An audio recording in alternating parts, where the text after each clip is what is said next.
let's add some finance into the appraisal. So as you can see here, we start with no finance in the mix.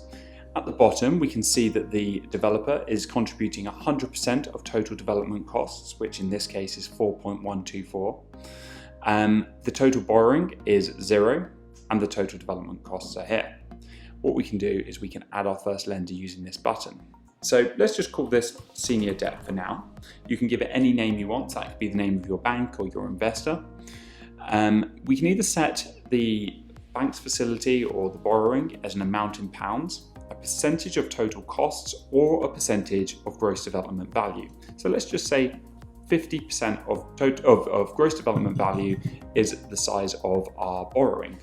We then set our estimated facility term, which we're going to guess at 18 months at the moment for this project. We then can set fees. These are completely customizable. You can change the names or remove them if you don't need them. And in this case, let's say we're doing 1% of the facility is the commitment fee, and you've got an exit fee of 1% of the facility from your lender. Next, we choose the interest type, and we've got 3 interest types. So interest on drawn balances, that's typical across most senior debt on development projects. Then you can select interest on the full loan amount, typical with something like mezzanine finance, which is going to be lent to you in its entirety at the beginning of the project. And then finally, a profit share, which when I click, you then have the opportunity to select the share of the profit.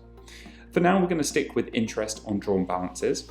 We then set our interest rate, let's say 5%, and we can choose whether that is per annum or per month, and choose whether the interest is retained or not. Down here, we then estimate the interest based on a construction S-curve, typical S-curve throughout the life of the project, and then indicate the total facility, including the interest roll-up. If you don't want the interest to be rolled up, you can flick this switch, and then you can see that the facility size remains at 50% of GDV. At the bottom here, we've got the fees associated with that lender and the estimated total cost. So that's the interest and fees associated with that lender. So this is a really good way to understand how much that lender is likely to cost you to borrow from. If I then minimize this section, we can now see at the bottom that the developer is putting in £1.5 million, the lender is putting in £2.7 million, and that shows the breakdown of funding. What we can then do is add another lender into the mix. So for example, we might want to add a mezzanine lender in here, which we can set the name, as I showed you before. We can set the amount. Let's just say it is £550,000 that they'll be lending. Again, we'll do that over 18 months.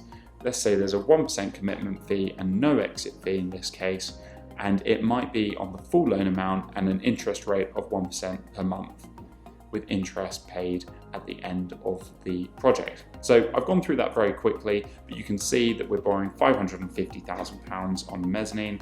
The total fees are £5,500, and the cost of that is going to be £104,500.